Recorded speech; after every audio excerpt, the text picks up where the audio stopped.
Chapter 10. I go in here, Jonas, Fiona told him when they reached the front door of the House of the Old after parking their bicycle in the designated area. I don't know why I'm nervous, she confessed. I've been here so often before. She turned her folder over in her hands.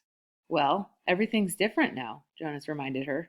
Even the nameplates on our bikes, Fiona laughed. During the night, the nameplate of each new 12 had been removed by the maintenance crew and replaced with the style that indicated citizen in training. I don't want to be late, she said hastily and started up the steps. If we finish at the same time, I'll ride home with you.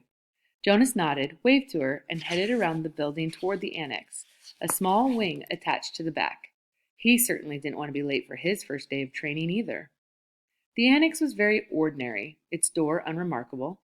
He reached for the heavy handle and then noticed a buzzer on the wall, so he buzzed instead. Yes, the voice came through a small speaker above the buzzer. It's, Jonas? I'm the new, come in. A click indicated that the door had been unlatched. The lobby was small and contained only a desk at which a female attendant sat working on some papers. She looked up when he entered, then, to his surprise, she stood. It was a small thing, the standing, but no one had ever stood automatically to acknowledge Jonas's presence before. Welcome, receiver of memory, she said respectfully. Oh, please, he replied uncomfortably. Call me Jonas. She smiled, pushed a button, and he heard a click that unlocked the door to her left. You may go right on in, she told him. Then she seemed to notice his discomfort and to realize its origin. No doors in the community were locked. Ever. None that Jonas knew of, anyway. The locks are simply to ensure the receiver's privacy, because he needs concentration, she explained. It would be difficult if citizens wandered in, looking for the Department of Bicycle Repair or something. Jonas laughed, relaxing a little. The woman seemed very friendly, and it was true. In fact, it was a joke throughout the community that the Department of Bicycle Repair, an unimportant little office, was relocated so often that no one ever knew where it was. There's nothing dangerous here, she told him. But, she added, glancing at the wall clock, he doesn't like to be kept waiting. Jonas hurried through the door and found himself in a comfortably furnished living area. It was not unlike his own family unit's dwelling.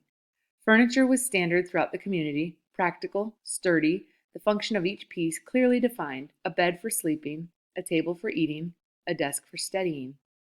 All of those things were in this spacious room, though each was slightly different from those in his own dwelling.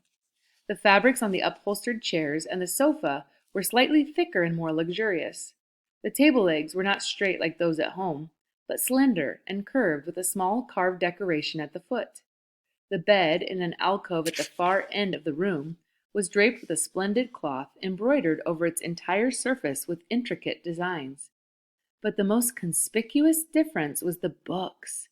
In his own dwelling, there were the necessary reference volumes that each household contained, a dictionary, and the thick community volume which contained descriptions of every office, factory, building, and committee. And the book of rules, of course. The books in his own dwelling were the only books that Jonas had ever seen. He had never known that the other books existed.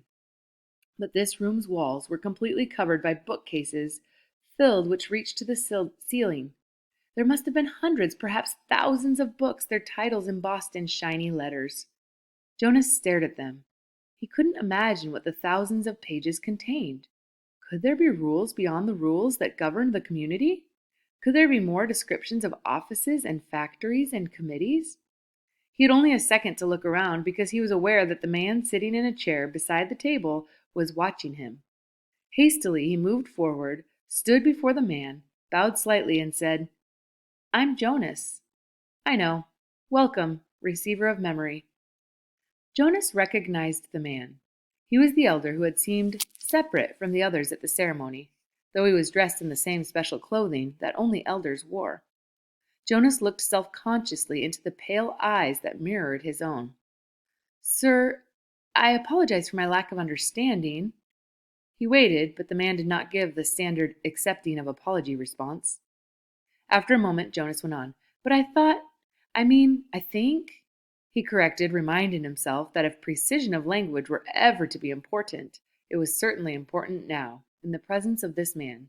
That you are the receiver of memory. I was only selected yesterday. I'm not anything at all, not yet. The man looked at him thoughtfully, silently. It was a look that combined interest, curiosity, concern, and perhaps a little sympathy as well. Finally, he spoke. Beginning today, this moment, at least to me, you are the receiver. I have been the receiver for a very long time. A very, very long time. You can see that, can't you? Jonas nodded. The man was wrinkled, and his eyes, though piercing in their unusual lightness, seemed tired. The flesh around them was darkened into shadowed circles. I can see that you are very old, Jonas responded with respect. The old were always given the highest respect. The man smiled. He touched the sagging flesh on his own face with amusement. I am not actually as old as I look, he told Jonas. This job has aged me. I know I look as if I should be scheduled for release very soon, but actually I have a good deal of time left. I was pleased, though, when you were selected. It took them a long time. The failure of the previous selection was 10 years ago, and my energy is starting to diminish. I need what strength I have remaining for your training. We have hard and painful work to do, you and I. Please sit down, he said, and gestured toward the nearby chair. Jonas lowered himself onto the soft cushioned seat. The man closed his eyes and continued speaking. When I became a 12, I was selected as you were. I was frightened, as I'm sure you are. He opened his eyes for a moment and peered at Jonas, who nodded. The eyes closed again. I came to this very room to begin my training. It was such a long time ago. The previous receiver seemed just as old to me as I do to you. He was just as tired as I am today. He sat forward suddenly, opened his eyes, and said, You may ask questions. I have so little experience in describing this process, it is forbidden to talk of it. I know, sir, I've read the instructions, Jonas said, so I may neglect to make things as clear as I should. The man chuckled. My job is important and has enormous honor, but that does not mean I am perfect. And when I tried before to train a successor, I failed. Please ask any questions that will help you. In his mind, Jonas had questions, 1,000, 1,000,000 questions, as many questions as there were books lining the walls, but he did not ask one. Not yet. The man sighed, seeming to put his thoughts in order. Then he spoke again. Simply stated, he said, although it's not really simple at all, my job is to transmit to you all the memories I have within me. Memories of the past. Sir, Jonas said tentatively, I would be very interested to hear the story of your life and to listen to your memories. I apologize for interrupting, he added quickly. The man waved his hand impatiently. No apologies in this room. We haven't time. Well, Jonas went on, uncomfortably aware that he might be interrupting again. I am really interested.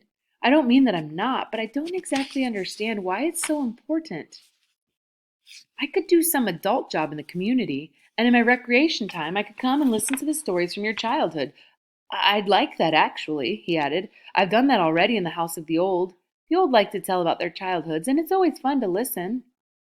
The man shook his head. No, no, he said. I'm not being clear. It's not my past, not my childhood that I must transmit to you. He leaned back, resting his head against the back of the upholstered chair. It's the memories of the whole world, he said with a sigh. Before you, before me, before the previous receiver and generations before him. Jonas frowned. The whole world? He asked. I just don't understand. Do you mean not just us, not the community? Do you mean elsewhere too? He tried in his mind to grasp the concept. I'm sorry, sir, I don't understand exactly. Maybe I'm not smart enough. I don't know what you mean when you say the whole world or generations before him. I thought there was only us. I thought there was only now. There's much more. There's all that goes beyond, all that is elsewhere, and all that goes back and back and back. I received all of those when I was selected, and here in this room, all alone, I re-experience them again and again. It is how wisdom comes, and how we shape our future. He rested for a moment, breathing deeply. I am so weighted with them, he said. Jonas felt a terrible concern for the man suddenly. It's as if... The man paused, seeming to search his mind for the right words of description. It's like going downhill through deep snow on a sled, he said finally. At first, it's exhilarating, the speed, the sharp, clear air, but then the snow accumulates, builds up on the runners, and you slow. You have to push hard to keep going, and. He shook his head suddenly and peered at Jonas. That meant nothing to you, did it? He asked. Jonas was confused. I didn't understand it, sir.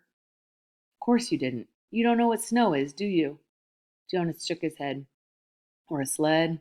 Runners? No, sir, Jonas said. Downhill? The term means nothing to you? Nothing, sir. Well, it's a place to start. I'd been wondering how to begin. Move to the bed and lie face down. Remove your tunic first. Jonas did so, a little apprehensively. Beneath his bare chest, he felt the soft folds of the magnificent cloth that covered the bed. He watched as the man rose and moved first to the wall where the speaker was. It was the same sort of speaker that occupied a place in every dwelling. But one thing about it was different. This one had a switch which the man deftly snapped to the end that said off. Jonas almost gasped aloud.